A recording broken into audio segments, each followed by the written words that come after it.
Hello all, welcome है आप सबका। आज इस वीडियो ट्यूटोरियल में हम हमारे सैम्पल पेपर का जो सोल्यूशन हमने पिछले वीडियो में किया था, इससे पहले फर्स्ट पार्ट, उसका सेकंड पार्ट है ये। इससे पहले वीडियो में हमने ऑब्जेक्टिव टाइप क्वेश्चंस किए थे और यहाँ हम हमारे सब्जेक्टिव क्वेश्चंस करने वाले हैं। तो आइए स्टार्ट करते हैं। पहले हमारे क्वेश्चंस जो हैं वो एम्प्लॉयबिलिटी स्किल वाली बुक में से हैं। Communication skills are very important for any business, explain any two elements of communication process. Communication process के कुछ एलिमेंट्स बताने हैं। तो जब हम किसी से कम्युनिकेट करते हैं तो हमारे पास काफ़ी चीज़ें इन्वॉल्व होती हैं। क्या चीज़ें होती हैं? मेन पहले हमारे पास एक सेंडर होता है जो कम्युनिकेशन स्टार्ट करता है। दूसरा, हमारे पास वो मैसेज होता है जो हम कन्वे करना चाहते हैं, जो हम किसी को देना चाहते हैं, अपनी बात किसी तक पहुंचाना चाहते हैं। तीसरा, हमारे पास चैनल होता है, जिस चैनल या मीडियम के थ्रू हम अपनी बात को किसी तक पहुंचाते हैं। वह हम अगर वर्बल बोल रहे हैं तो वो वर्बली मैसेज हो सकता है, हम ईमेल से या इंटरनेट के थ्रू या हम किसी और मीडियम का यूज़ करके भेज सकते हैं, तो वो चैनल कहलाता है हमारा। तीसरा, हमारे पास रिसीवर होता है जो मैसेज रिसीव कर रहा होता है। एंड नेक्स्ट, हमारा लास्ट हमारा फीडबैक होता है, जो हम ये रिसीव करते हैं कि हाँ, हमारा मैसेज सही से पहुंच गया है और रिसीवर को रिसीव हो गया है। तो ये हमारे पास बेसिकली 5 एलिमेंट होते हैं। इन्होंने कोई 2 पूछे तो आप इनमें से कोई 2 भी लिख देंगे तो भी आपको फुल 2 मार्क्स मिल जाएंगे। नेक्स्ट है, mention any 2 misconception about entrepreneurship.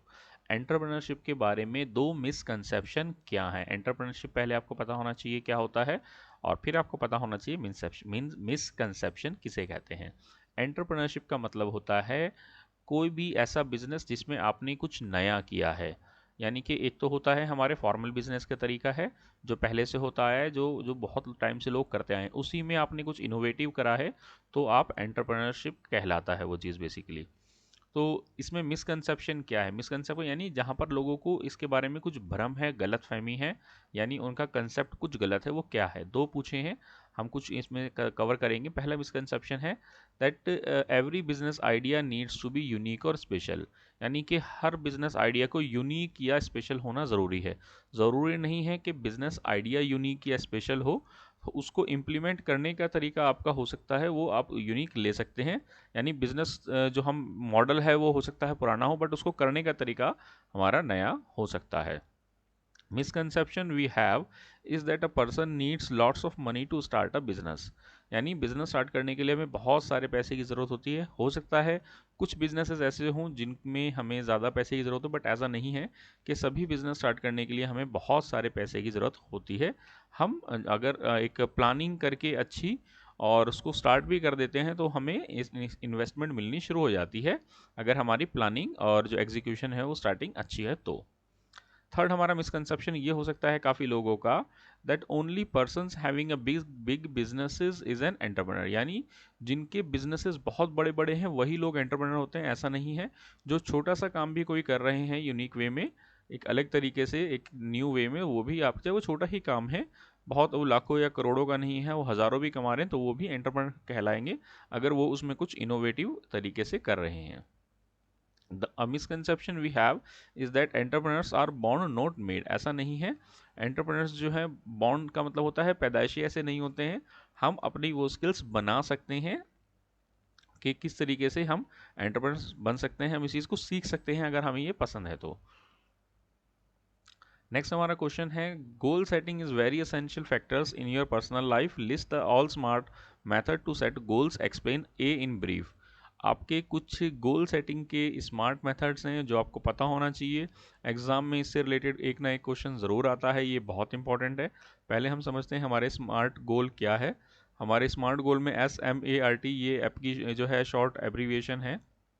इसकी अगर हम फुल फॉर्म बात करें तो एस का मतलब होता है हमारा गोल जो है वो स्पेसिफिक होना चाहिए, एम का मतलब है मेजरेबल होना चाहिए, ए का मतलब अचीवेबल, आर का मतलब रियलिस्टिक, एंड टी का मतलब टाइम बाउंड। तो ये सब चीज़ें हमें पता होनी चाहिए और इनको थोड़ा सा एक लाइन में एक्सप्लेन करना भी आना चाहिए। जैसे वो पूछ रहा है कि ए का मतलब बताइए, अचीवेबल का मतलब क्या है, यानी कि हमारा गोल ऐसा होना चाहिए जिसे हम अचीव कर सकें, जो पॉसिबल है कि हाँ ये किया जा सकता है। हम उसको छोटे से स्टार्ट करके बड़े तक ले जाया जा सकता है। तो उस चीज़ को हम बोलते हैं कि हमारा जो गोल है वो अचीवेबल है। नेक्स्ट क्वेश्चन है, what are measures to increase the performance of a computer system. हम कंप्यूटर की परफॉर्मेंस कैसे इंक्रीज कर सकते हैं, उसके क्या पॉसिबल स्टेप्स हो सकते हैं। Performance of a computer can be increased by removing any extra files such as temporary files and images. हम अपने कंप्यूटर में से अगर टेम्परेरी फाइल्स या जो है आपकी किसी तरह की पिक्चर्स वगैरह है, फाइल्स वगैरह हैं, उनको रिमूव कर सकते हैं। We can use some disk cleaning software का यूज़ कर सकते हैं which help us clean up the unnecessary file, जो हमारी फाइल को क्लीन करने में हेल्प करती है। How can an individual contribute to sustainable development goals. कैसे एक इंडिविजुअल यानी हम अकेले पर्सन जो है कैसे हमारा कॉन्ट्रीब्यूट दे सकते हैं, हम क्या कर सकते हैं सस्टेनेबल डेवलपमेंट के लिए। तो पता होना चाहिए सस्टेनेबल डेवलपमेंट क्या होता है। हमारे पास हमारे वो कोई भी तरीके डेवलपमेंट जो हमें लॉन्ग टर्म तक सस्टेन करने में हेल्प करे, दैट इज सस्टेनेबल गोल, जो हमारे एनवायरनमेंट को नुकसान ना करे। Sustainable development can happen only when each one of us work towards it, जब हम सब लोग इसमें काम करेंगे।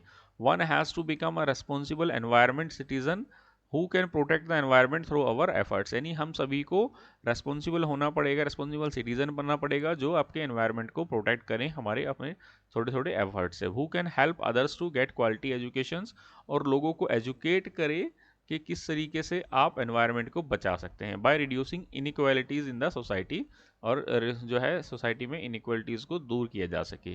तो ये हमारे क्योंकि जितनी भी अभी तक डेवलपमेंट हुई है पिछले कुछ सालों में, वो सारी कहीं ना कहीं हमारे एनवायरनमेंट को नुकसान पहुंचा रही है। तो सस्टेनेबल डेवलपमेंट का मतलब है हम डेवलपमेंट भी करें और हमारे एनवायरनमेंट को हम नुकसान भी ना पहुंचाएं, उसको रिड्यूस किया जा सके जो नुकसान हो रहा है।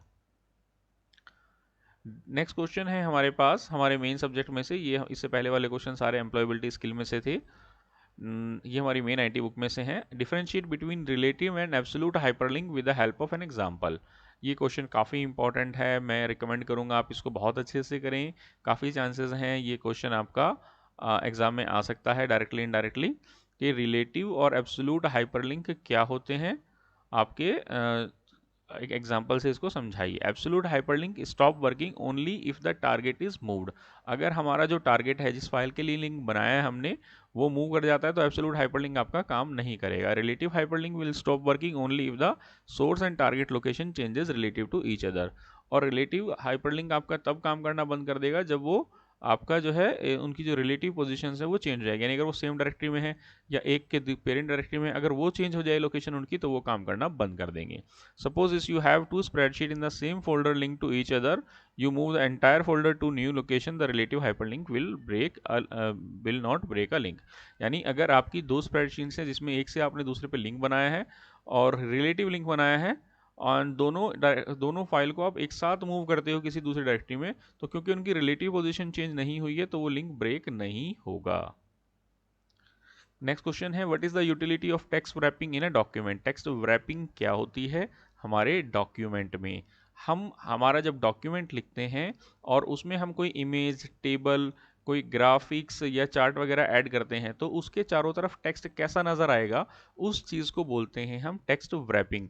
जो आपने देखा भी होगा आपके जितने भी डिजिटल डॉक्यूमेंटेशन के सॉफ्टवेयर होते हैं सबके अंदर ये ऑप्शन होता है जिसमें हम चाहते हैं कि टेक्स्ट जो है वो टॉप बॉटम में आए या चारों तरफ आए, या आपकी इमेज या जो चीज़ है शेप है वो टेक्स्ट के पीछे चली जाए या ऊपर की तरफ आ जाए, तो इस चीज़ को बोलते हैं text wrapping option. Text wrapping refers to the relation of graphics to the surrounding text. Text की और ग्राफिक्स की क्या रिलेशन है उसके आसपास की, उस चीज़ को हम टेक्स्ट रैपिंग बोलते हैं। विच में wrap around the graphic on और बोथ साइड, जो आपकी ग्राफिक के चारों तरफ आपकी लगी हुई होती है। We be over printed behind और इन फ्रंट ऑफ ग्राफिक, आपके टेक्स्ट उसके बिहाइंड में भी जा सकती है टेक्स्ट के और आगे भी आ सकती है।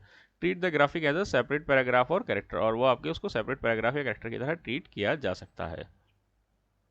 नेक्स्ट ऑप्शन क्वेश्चन है हमारे पास what is the use of macros in spreadsheet. Spreadsheet में मैक्रोज का क्या यूज है। मैक्रोज पे भी ये क्वेश्चन बहुत इंपॉर्टेंट टॉपिक है, ये बनता है आपका पूछा जा सकता है। Macros help in saving time in cases when the same set of tasks are to be done repeatedly, like formatting or applying a similar formula in a similar range of data।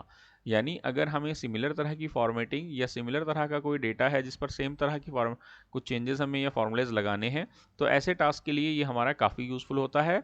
It can be use to name and record a set of action, और set of आपके जो है actions को हम यहाँ पर record कर लेते हैं हमारे पास, यानी की स्ट्रोक्स जो होते हैं, यानी किस सीक्वेंस में हमने माउस का यूज़ किया और कीज़ का यूज़ किया, उन सब पैटर्न्स को ये रिकॉर्ड कर लेता है, जिसे हम बाद में जो है शॉर्टकट की के थ्रू यूज़ कर सकते हैं।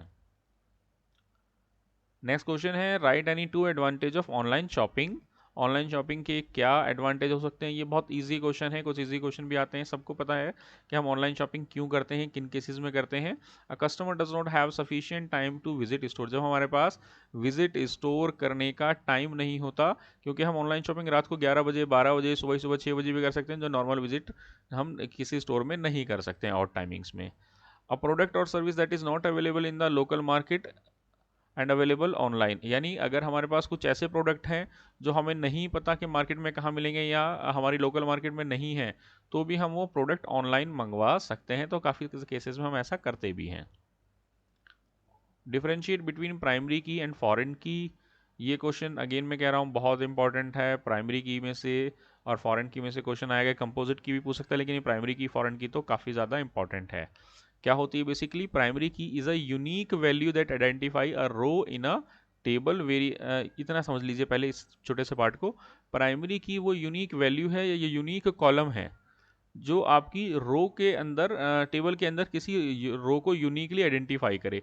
जैसे हम स्टूडेंट्स का रिकॉर्ड है तो उसमें स्टूडेंट आईडी जो है वो यूनिक है सबके लिए, तो वो आपकी प्राइमरी की हो सकती है। नेम सबका सेम हो सकता है, दो स्टूडेंट्स का। आपके फादर नेम सेम हो सकते हैं, एड्रेस सेम हो सकता है, फ़ोन नंबर सेम हो सकता है, अकाउंट नंबर में भी सेम हो सकता है, और डिफरेंट अगर डिफरेंट है तो वो भी प्राइमरी की बन सकती है। जैसे एडमिशन आप जब लेते हैं तो एडमिशन नंबर आपको यूनिक मिलता है, तो वो आपका यूनिक हो सकता है। तो ऐसी क्या इन्फॉर्मेशन है जो आपको यूनिक बनाती है आपके टेबल के अंदर, वो आपकी प्राइमरी कहलाती है, प्राइमरी की कहलाती है। Whereas a foreign key identifies a column or set of columns in one table that refers to the column or set of column in another table. यानी जब आपकी मतलब एक कॉलम के एक टेबल के अंदर कोई कॉलम है जो प्राइमरी की है और उसको रेफर किया जा रहा है किसी दूसरे टेबल के अंदर एज अ फॉरेन की, उसको बोलते हैं। अ table can have only one primary की। एक टेबल में एक प्राइमरी की हो सकती है, बट एक टेबल में एक से ज़्यादा फॉरेन कीज हो सकती हैं। जैसे एग्जांपल के लिए, एक आपके जो है किसी टेबल में हम स्टूडेंट का रिकॉर्ड रख रहे हैं, तो वहाँ पर स्टूडेंट को जो सब्जेक्ट दे रहे हैं, सब्जेक्ट का कोड हम अलोकेट कर रहे हैं बच्चों को। तो क्या क्या सब्जेक्ट स्कूल में अवेलेबल हैं उसके लिए हमारे पास सब्जेक्ट का एक अलग टेबल है। तो वहाँ से वो अगर रेफ़र करके उसको मिलेंगे तो ही वो आपका एक्सेप्ट होगा, तो वो वहाँ पर आपकी फॉरेन की कहलाएगी।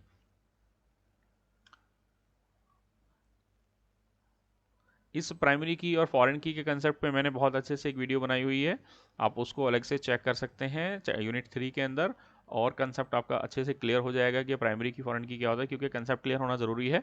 फिर आप इसको लिख भी पाएंगे अपने आप अपने जो है नोट्स बनाकर या अपनी लैंग्वेज में। Define the following. इसमें आपने वाईफाई और वाईमैक्स दोनों के बारे में बताना है। ये काफ़ी, वाईफाई तो सबने सुना है, वाईमैक्स के बारे में ज़्यादातर लोगों को आइडिया नहीं है कि ये क्या है। पहले हम समझते हैं वाईमैक्स को। बेसिकली होता क्या है, ये भी एक वायरलेस कम्युनिकेशन का तरीका है। जैसे वाईफाई होता है कुछ इस तरह होता है, एंड मोबाइल या ब्रॉडबैंड कनेक्टिविटी के लिए यूज़ होता है सिटीज़ के अंदर, कंट्रीज़ के अंदर, वैरायटी ऑफ डिवाइसेस के लिए। ये वाईफाई से थोड़ा सा डिफरेंट होता है क्योंकि इसकी रेंज ज़्यादा होती है, इसमें जो है ज़्यादा बड़ा जोग्राफिकल एरिया हम कवर कर सकते हैं। जबकि वाईफाई जो है यूजुअली हम पर्सनल यूज़ के लिए यूज़ करते हैं, एंड ये भी आपकी वायरलेस टेक्नोलॉजी है हमारे मोबाइल्स में। इंटरनेट जो है वायरलेसली चलाने के लिए या डेटा वगैरह वायरलेसली आपका एक्सचेंज करने के लिए। नेक्स्ट हमारे पास 3 मार्क्स के क्वेश्चंस हैं। elaborate 4 different types of styles which can be provided in word processor। Word processor में आपने 4 डिफरेंट टाइप्स ऑफ स्टाइल्स बतानी, शायद 4 मार्क्स के बेसिकली। पैराग्राफ स्टाइल्स हैं इसमें आपके पास, जो आपके वर्ड प्रोसेसर में यूज़ होते हैं।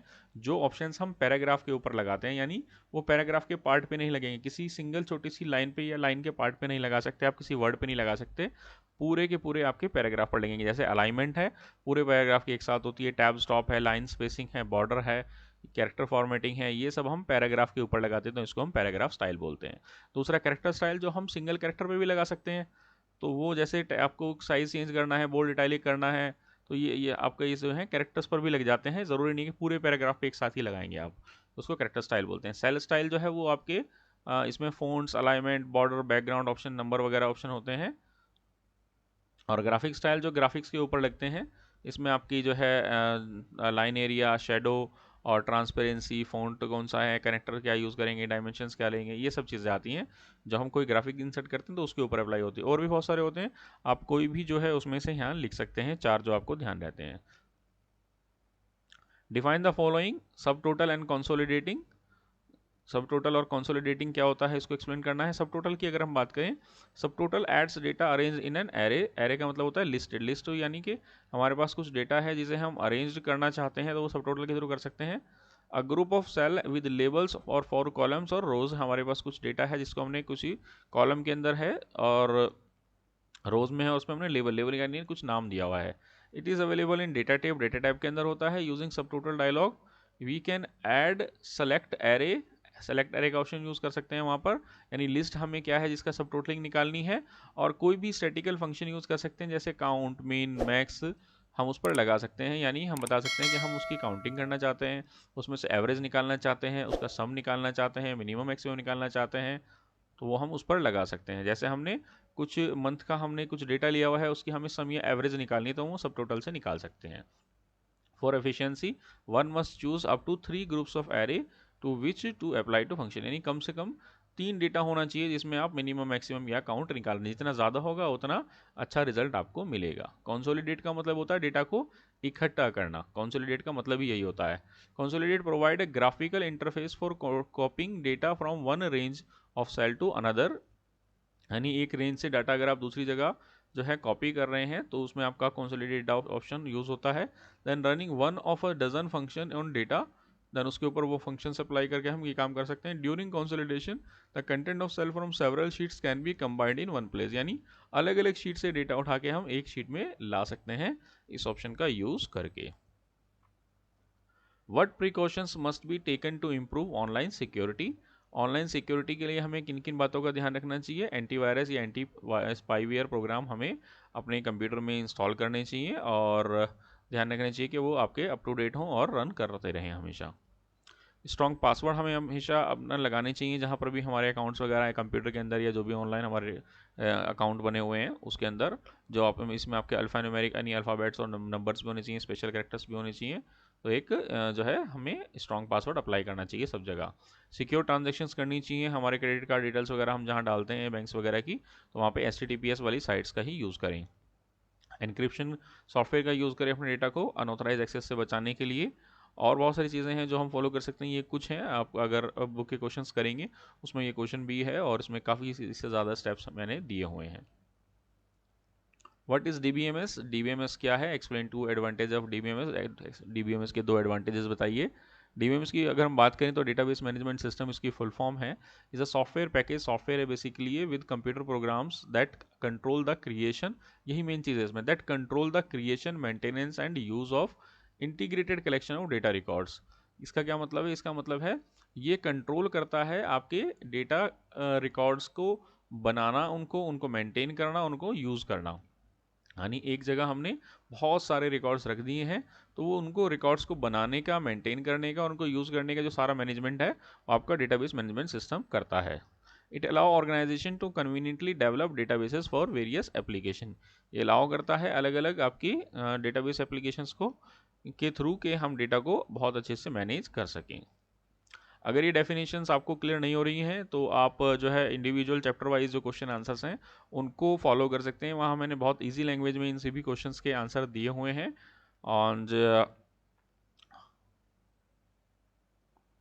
नेक्स्ट है हमारे पास डेटा इंटीग्रिटी। डेटा इंटीग्रिटी जो है बेसिकली इसका एडवांटेज है ये जो जिसलिए हम इसको यूज़ करते हैं। डेटा की एक्यूरेसी और कंसिस्टेंसी मेंटेन करता है ये, यानी डुप्लीकेट डेटा नहीं मेंटेन करने देता या गलत एंट्री नहीं होने देता है ये।